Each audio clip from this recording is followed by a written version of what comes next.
સરકારે મોટા ઉપાડે ટેકાના ભાવે ખરીદીની જાહેરાત તો કરી દીધી છે, પણ રજીસ્ટ્રેશન માટેનું જે ઓનલાઈન પોર્ટલ છે એ હજુ ખુલતું પણ નથી.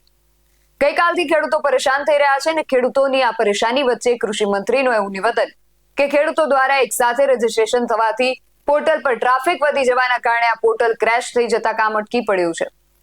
આવા નિવેદનો સામે આવતા કિસાન કોંગ્રેસ સમિતિના ચેરમેન પાલભાઈ આંબલિયા રોષે ભર્યા હતા અને કૃષિ મંત્રી સહિત કૃષિ વિભાગ પર અનેક પ્રહારો કર્યા હતા.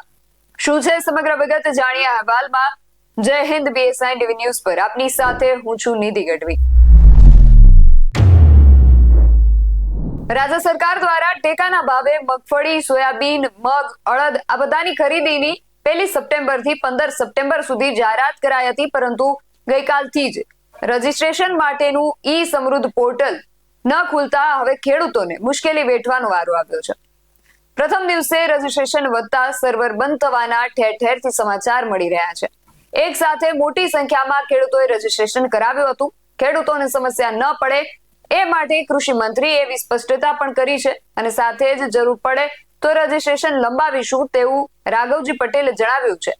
પણ તેમના નિવેદનને લઈને કોંગ્રેસના ખેડૂત નેતા પાલભાઈ આંબલિયા ગુસ્સે થયા હતા અને કૃષિ મંત્રી પર ફરી અનેક આક્ષેપો કર્યા હતા. સાંભળીએ શું કહી રહ્યા છે પાલભાઈ આંબલિયા.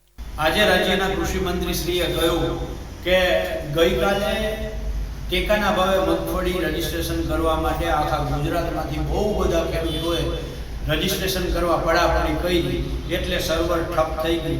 ત્યારે સવાલ એ થાય છે કે આ રાજ્યના કૃષિ મંત્રીનું નિવેદન છે કે કોઈ ગામડામાં બેઠેલા વીસીનું નિવેદન છે? જો કૃષિ મંત્રીનું નિવેદન હોય તો આ એકદમ વાહિયાત અને કોઈ પણ જાતની તપાસ કર્યા વગરનું નિવેદન છે. કારણ કે રાજ્યના કૃષિ મંત્રી શ્રીને ખબર હોવી જોઈએ, જ્યારે ટેકાના ભાવનું રજીસ્ટ્રેશન ચાલુ કરે એની પહેલા એને ખબર હોવી જોઈએ કે ગુજરાતમાં કેટલા ગામ છે, કયા વિસ્તારની અંદર મગફળી, કયા વિસ્તારમાં સોયાબીન, કયા વિસ્તારમાં મગ, અડદનું રજીસ્ટ્રેશન થવાનું છે.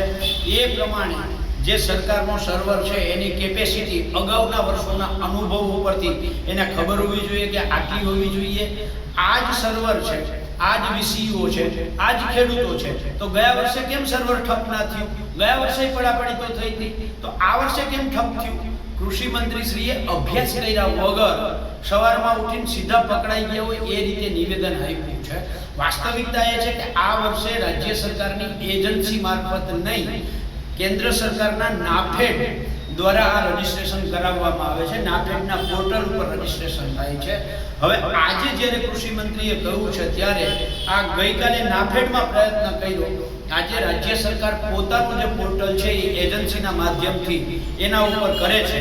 ત્યારે ખેડૂતો માટે તકલીફ અને પીડાની વાત એ છે કે નાફેડના પોર્ટલ ઉપર જો રજીસ્ટ્રેશન થયું હોત તો એમાં એવી સગવડ ઊભી કરવામાં આવી હતી કે જે ખેડૂતોના માતા પિતા કે એના વડીલો એક્સપાયર થઈ ગયા હોય, એની વારસા એન્ટ્રી ન થઈ હોય, તો નોમિની તરીકે નાફેડના પોર્ટલમાં ખેડૂતો રજીસ્ટ્રેશન કરી શકતા હતા. જ્યારે રાજ્ય સરકારનું આ પોર્ટલ આજથી ચાલુ કર્યું છે, આ પોર્ટલમાં આવી કોઈ વ્યવસ્થા નથી. એટલે જે ખેડૂતો એક્સપાયર થઈ ગયા છે એમના વારસાગત જે લોકો છે એ લોકો આમાં રજીસ્ટ્રેશન કરાવી શકશે નહીં. એ લોકો ટેકાના ભાવે મગફળી, સોયાબીન, મગ, અડદ વેચી શકશે નહીં. એટલે રાજ્ય સરકાર પાસે અમારી બહુ સ્પષ્ટ માંગ છે કે 2 દિવસ મોડું રજીસ્ટ્રેશન થશે તો ચાલશે.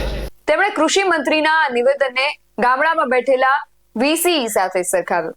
તેમણે નાફેડની પણ વાત કરી કે ગઈકાલે તેમાં રજીસ્ટ્રેશન થઈ રહ્યું હતું, જે આજે ફરી રાજ્ય સરકારના પોર્ટલ પર શરૂ કરી દેવામાં આવ્યું છે અને તેમાં પણ વારસદારના નોમિની જેવી અમુક સમસ્યાઓ હોવાના કારણે તેમણે નાફેડના પોર્ટલ પર જ રજીસ્ટ્રેશન કરવામાં આવે તેવી માંગ કરી છે. જોવું એ રહ્યું કે હવે ખેડૂતોની આ જે સમસ્યાઓ છે તેનું નિરાકરણ ક્યારે અને કોણ લાવે છે. આ વિષયને લઈને તમારું શું માનવું છે અમને કમેન્ટ કરીને ચોક્કસથી જણાવજો.